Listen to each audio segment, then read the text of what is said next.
Yes, welcome all. It's 2 o'clock at night, and we are here to present the solutions of official paper 1. आइए देखते हैं कि क्या solutions हैं और इसको इस बार जेईई ने पेपर कैसा दिया है। आईआईटी कानपुर की हेडलाइन से डाली है क्योंकि इस बार पेपर आईआईटी कानपुर ने कंडक्ट करवाया है। Let's begin.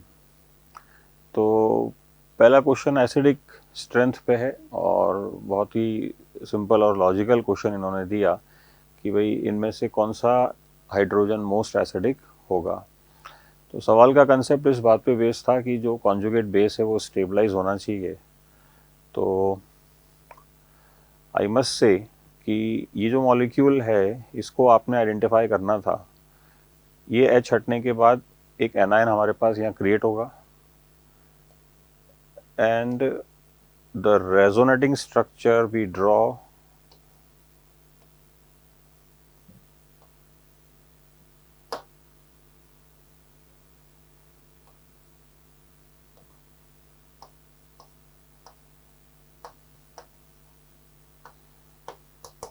Comes to be aromatic. और क्योंकि एरोमेटिक हो जाएगा तो डेफिनेटली ये मोस्ट स्टेबल एनायन होगा, कॉन्जुगेट बेस होगा and hence this seems to be the most acidic hydrogen. जब आप बाकी हाइड्रोजन पे ऐसा कुछ परफॉर्म करते हैं तो ये एरोमेटिक स्टेबिलिटी अचीव नहीं होती है। तो an easy question but with a thoughtfulness, a good thoughtfulness. Next हमारे पास HBr की एडिशन रिएक्शन है।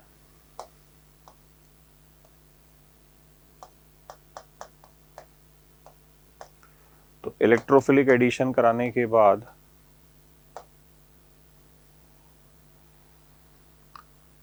We are getting this particular molecule. अब इसमें जो फिनकेल्स्टीन रिएक्शन आप करवाएंगे तो Finkelstein will give an iodide over here and Swarts reaction will give a fluoride. तो अपन कह सकते हैं यहाँ पे एक बड़ी छोटी सी बात कि ये P है, ये Q है और ये R है। तो बॉन्ड लेंथ, बॉन्ड एंथैल्पीज के बारे में यहाँ पे क्वेश्चन पूछा गया है। तो एक जनरल ऑर्डर में आपको बता देता हूँ यहाँ पे कि एल्काइल आयोडाइड्स, ब्रोमाइड्स और फ्लोराइड्स के अंदर अगर अपन लेंथ की बात करते हैं तो डेफिनेटली आयोडाइड्स का साइज़ बड़ा होता है तो लेंथ भी ज़्यादा होगी, और लेंथ ज़्यादा होगी तो जो बॉन्ड एनर्जी है वो कम हो जाएगी। तो लेंथ का ऑर्डर ये हो जाएगा और बॉन्ड एंथैल्पी का रिवर्स हो जाएगा। एक सब्स्टिट्यूशन बाईमॉलिक्यूलर के अंदर भी ऑर्डर पूछा है, SN2 का ऑर्डर पूछा है। So this will be leaving group dependent. तो iodides are good leaving group, तो डेफिनेटली ये वाला ऑर्डर हमारे पास हो जाएगा। तो ओवरऑल एक ठीक ठाक क्वेश्चन इन्होंने दिया है। इस आधार पे जब अपन इसका आंसर देखते हैं तो the answer comes out to be of course CX bond length order वगैरह जब इसको आप देखेंगे तो RPQ, RPQ, ये आंसर अपने पास मैच हो जाता है। बाकी सब में कोई ना कोई जो चीज़ें हैं वो गलत है तो ये ऑप्शंस गलत हो जाते हैं। इसका डी ऑप्शन थोड़ा अच्छा है, pKa values of the conjugate acids of leaving groups. तो मैं इसको ही बता देता हूँ आपको कि लिविंग ग्रुप्स इसके अंदर I minus, BR minus and F minus होंगे। तो इनके कॉन्जुगेट एसिड्स बनेंगे HI, HBr, HF। तो इसकी जो पीके वैल्यू जब आप मार्क करेंगे ना तो वो इस ऑर्डर में आ जाएंगी। Remember these are pK values not K values, है ना। तो नेगेटिव लॉग पे जब आप लेंगे तो ये इस ऑर्डर पे आ जाएंगी। Question number 12 is again good question. Nylon 66 जब आप बनाते हैं, so this seems to be the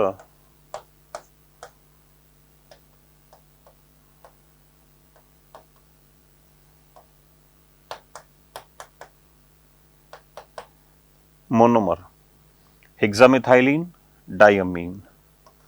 अब इसे ड्यूमास मेथड के अंदर डाइजेस्ट करने के लिए डाल दिया हमने. तो ड्यूमास मेथड के अंदर बेसिकली यहाँ पे N2 गैस लिबरेट होगी. तो अगर अपन इसको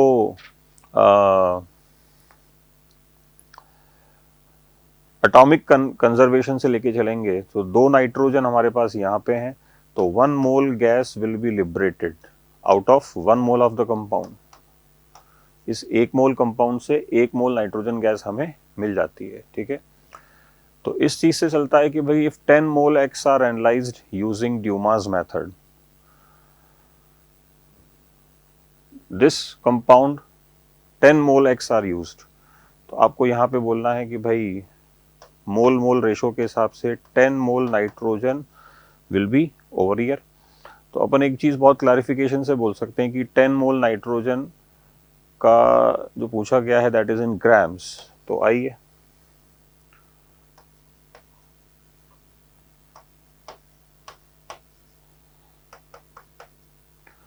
so 280 grams of N2 will be evolved.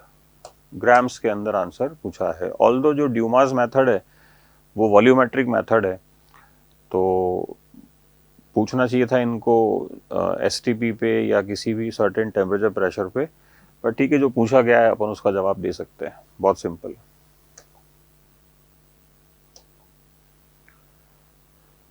Next, the major product obtain. ये एक अच्छा मैच द कॉलम है.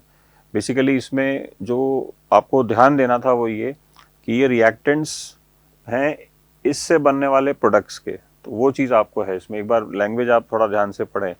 कई बार बच्चे क्या करते हैं, क्वेश्चन के अंदर सवाल वगैरह की लैंग्वेज नहीं पढ़ते, बस वो direct match the column approach करने लग जाते हैं, तो वो गलत तरीका है. एक बार आपको पूरा क्वेश्चन ढंग से पढ़ना चाहिए. Reactants for the name reactions mentioned in the list 1. यहाँ के जो प्रोडक्ट्स होंगे they must act as the reactant to those name reactions. तो स्टीफन रिएक्शन के अंदर रिएक्टेंट क्या होता है, एक बार इसको मार्क कर लेते हैं. This is cyanide. सैंडमेयर के अंदर रिएक्शन अगर अपन मान के चलते हैं तो रिएक्टेंट बेंजीन डायजोनियम क्लोराइड होगा, या फिर एनिलीन को भी मान सकते हैं.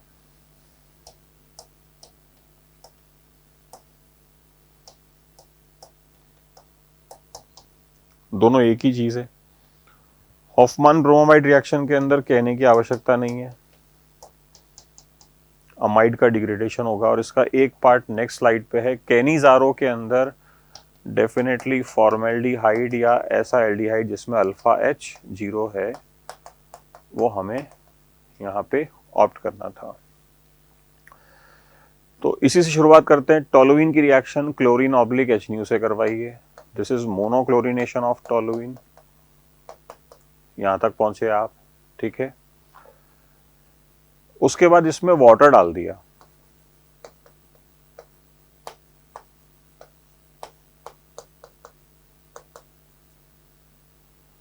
ठीक है. अब यहां पे एक इशू ये आता है कि अगर हम इसको इस रास्ते से लेके चल रहे हैं, जस्ट अ मिनट,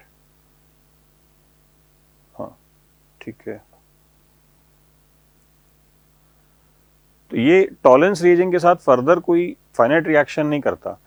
तो अगर यहाँ पे आपका कोई ब्लॉकेज इशू है तो आप इसको इस ऑप्शन से ना करके इस बेंजोइक एसिड वाले ऑप्शन से एग्जीक्यूट करो.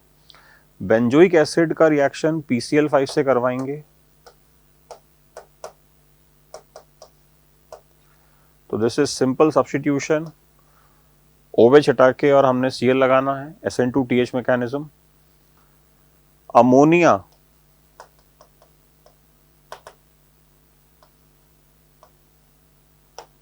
Again amide formation.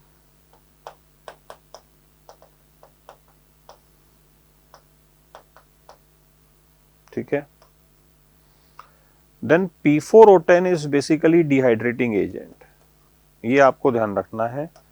P2O5, P4O10 they are one and same thing. तो डिहाइड्रेशन यहाँ पे जो होगा, सिंपल ऐसे -H2O आपने करना है and this will give cyanide. तो यहां से साइनाइड बना तो एक चीज कंफर्म हो जाती है कि P जो है वो 2 से मैच होगा, ये कंफर्मेशन हो जाता है। टोलुइन का रिएक्शन इटार्ड रिएक्शन करवा रहे हैं यहाँ पे, ये डायरेक्ट रिएक्शन है। तो इटार्ड रिएक्शन करवाने से एक चीज कंफर्म हो जाती है कि यहाँ बेंजल्डिहाइड बनेगा। तो P का 2 होगा और S का 1 होगा, ऐसा ऑप्शन हमने यहाँ पे ऑब्जर्व करना था। तो P का 2 और S का 1, तो B ऑप्शन पे we can bet on the B option, this seems to be the best one. ठीक है, तो ओवरऑल ये जो क्वेश्चन है ये इस गाइडलाइन पे हमारे पास चलता है। ठीक है, अब यहाँ पे एक कई बार बच्चे बोलते हैं कि सर ठीक है इससे ऑप्शन तो आ गया, it seems to be an easy one, but how we can do this one, क्योंकि ये इससे टॉलरेंस रीजन तो रिएक्ट कर नहीं रहा है, तो इस चीज़ को कैसे हमें देखना चाहिए। तो इसको आप ऑप्शन बेसिस पे लो कि जब टोलुइन का रिएक्शन अपन क्लोरीन SU से करवाएंगे ना, तो मोनोक्लोरिनेशन के बजाय आपने डाइक्लोरिनेशन एग्जीक्यूट करना है। पूरा रिएक्शन लिख के बता रहा हूँ।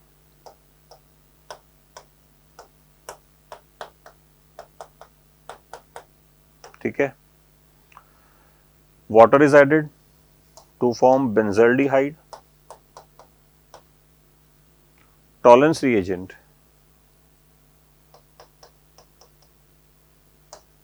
oxidation, SO2Cl2,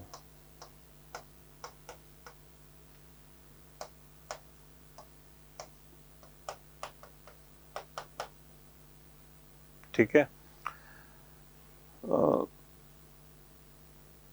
एथिकली इस चीज को बता रहा हूँ, SO2Cl2 इज सल्फ्यूरिल क्लोराइड। ये बेसिकली यहाँ पे लेते नहीं है अपन, ये अपन मतलब अपने को लेना नहीं चाहिए एग्जैक्टली यहाँ पे ये, बट ठीक है इन्होंने ले लिया। तो लास्टली अपन एक चीज करेंगे अब, और वो एक चीज होगी कि अमोनिया से इससे अमाइड बना देंगे। A substitution reaction will occur, nitrogen के लोन पेयर यहाँ अटैक करके, so this can be the reactant for Hoffman bromamides degradation। ठीक है, तो ये थोड़ा ऑप्शन बेस्ड क्वेश्चन है कि ऑप्शन में अगर कुछ ऐसा दिया हुआ है तो अपन इस तरफ चल सकते हैं। ओवरऑल 2 सवाल करने से अगर अपने पास आंसर आ जाता है तो it seems to be an easy one, a very easy deal, we can say that. Next हमारे पास मैच द कॉलम है। इसके अंदर ये थोड़ा अच्छा मैच द कॉलम है based on the, I must say, जो टेस्ट वगैरह हैं। इसमें सबसे पहले तो इन्होंने जो इस बार डाई बनाई है वो येलो बनाई है। जनरली जो मैक्सिमम जेई के अंदर क्वेश्चंस आए हैं वो ऑरेंज रेड डाई के ऊपर आए हैं, बट इस बार येलो डाई बनाई है। तो येलो डाई की रिएक्शन में यहाँ पे बड़ा कैटेगोरिकली लिखना चाहता हूँ, aniline reacts with benzene diazonium salt at pH 4.7 specifically. ठीक है, तो हमें ऐसा कुछ मिलता है।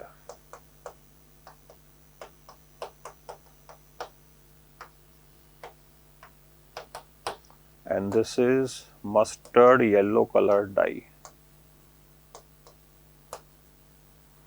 जो थोड़ा सा ब्राइट येलो डाई मिलती है। तो this is called mustard yellow coloured dye. ठीक है, ब्राइट और डार्क येलो होती है, तो ये चीज है। चलो अब अपन क्वेश्चन पे आते हैं। Reacts with phenyl diazonium 2 gives the yellow die. तो देखो, अगर फिनाइल डायजोनियम कैटायन के साथ येलो डाई मिली है तो एनिलीन नहीं बनाई होगी, ये एनिलीन है। सॉल्ट फॉर्म में एनिलीन को दिया हुआ है, उससे कोई फर्क नहीं पड़ना है। तो एक चीज यहाँ क्लैरिफाई हो जाती है कि आर का 1 ऑप्शन होगा। तो आपने जो यहाँ एग्जीक्यूट करना था वो ये चीज कि इन दोनों ऑप्शन में से ही एक ऑप्शन होगा। ये इतनी सी चीज अगर आपको यहाँ समझ में आती है ना, तो question becomes easy. This is my point of solution. बाकी तो पूरा सवाल मैं अभी आपको बता ही देता हूँ। अच्छा इसमें ये भी एक अच्छा पॉइंट था, Lassaigne extract of the compound treated with dilute HCl। तो लेसाइन एक्सट्रैक्ट में आप याद करें कि फेरिक आयॉन्स की रिएक्शन अगर अपन SCN आयॉन के साथ करवाते हैं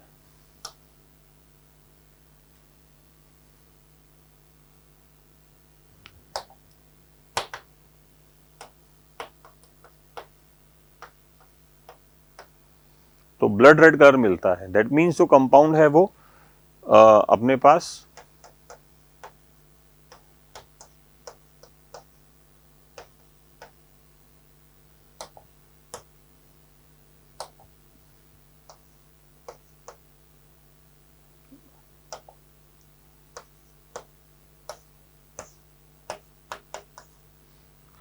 इस चीज का रेड कलर आता है।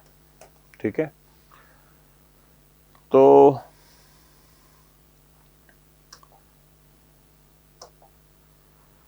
इनमें से किसी में भी सल्फर अवेलेबल नहीं है।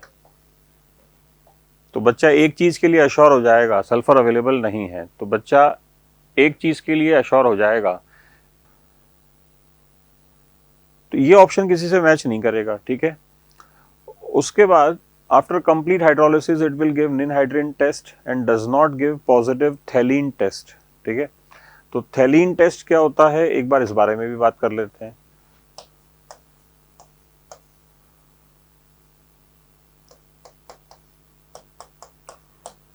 थैलिक एनहाइड्राइड फिनोलिक कंपाउंड्स के साथ रिएक्ट करता है। कंडीशन एक ही होनी चाहिए कि जनरल पैरा पोजीशन फ्री होनी चाहिए। तो इसके 2 मोल यहां से -H2O करते हैं to give phenolphthalein HPH and this is called phthalein test. तो बेसिकली फिनॉल्स के लिए है ये टेस्ट, फिनॉल या फिनोलिक कंपाउंड्स के लिए। और निनहाइड्रिन टेस्ट तो आपने पढ़ा ही है।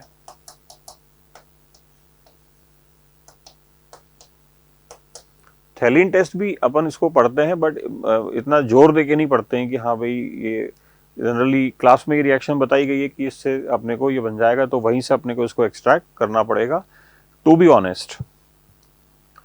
तो निनहाइड्रिन टेस्ट जो है ये अमीनो एसिड्स का टेस्ट है, यहीं से क्वेश्चन बिल्कुल खत्म हो जाता है। यहीं से आपको इसको पकड़ना है कि जब आप इन कंपाउंड्स का हाइड्रोलिसिस करोगे ना, तो इसमें हाइड्रोलिसिस कैसे होगा वो मैं आपको बताता हूं। एक हाइड्रोलिसिस इधर से होगा, दूसरा इधर से होगा। ठीक है, और ये जो पोर्शन आपको बना है this is an amino acid. ये अमाइनो एसिड आप यहां से एक्सट्रैक्ट कर सकते हैं, बना के दिखाता हूं।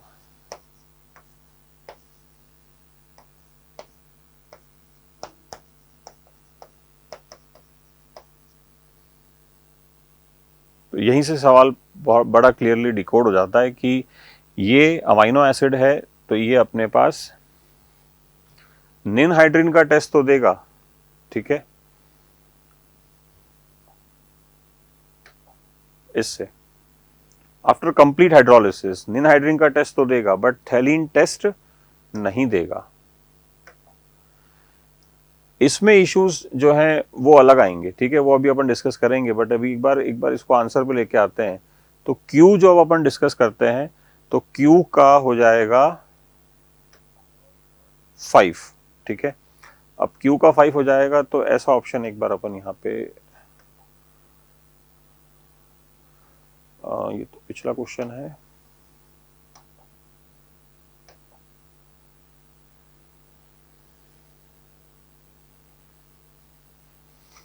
देखते हैं इसके अंदर। ठीक है, इन दोनों ऑप्शंस में से एक था, तो अपना एक था इसमें Q का 5 दोनों में है।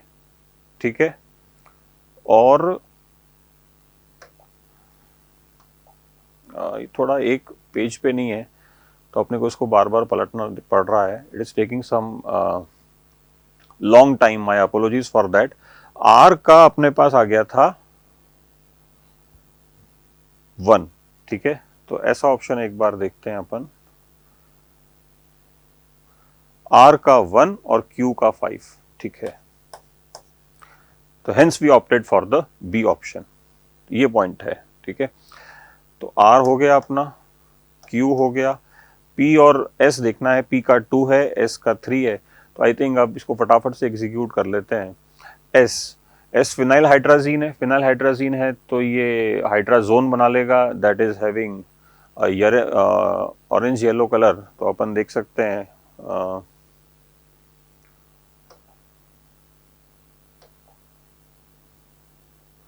Reaction with glucose will give corresponding hydrazone, ठीक है। तो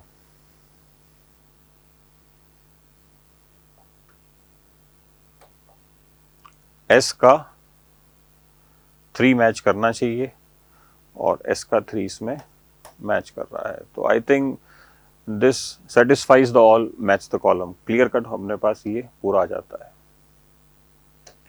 ये था बच्चों अपने पास ओवरऑल पेपर। इसकी रेटिंग अगर मैं मेरी तरफ से दूंगा तो ये इजी टू मॉडरेट पेपर है और इसमें थोड़ा कवरेज कम है, ये मानना चाहिए कि जो बेसिक बड़ी रिएक्शंस हैं वो गायब हैं इसके अंदर। फिनॉल की बड़ी रिएक्शंस, एनिलीन की बड़ी रिएक्शंस, कार्बोनिल कंपाउंड्स की बड़ी रिएक्शंस इसके अंदर नहीं थी। बट फिर भी ठीक है, जेई जो है वो अपने आप में एक ऑटोनोमस इंस्टीट्यूट है, बड़ा इंस्टीट्यूट है, तो उसने जैसा भी पेपर दिया है वी शुड रिस्पेक्ट। और नंबर की बात करें तो आपको मैं यही कहूँगा कि इस पेपर में से आप बहुत सारे नंबर एक्सट्रैक्ट कर सकते थे, इस पोर्शन में से, ऑर्गेनिक पोर्शन में से। इस तरह का पेपर इन्होंने बना के दिया है। थैंक्स।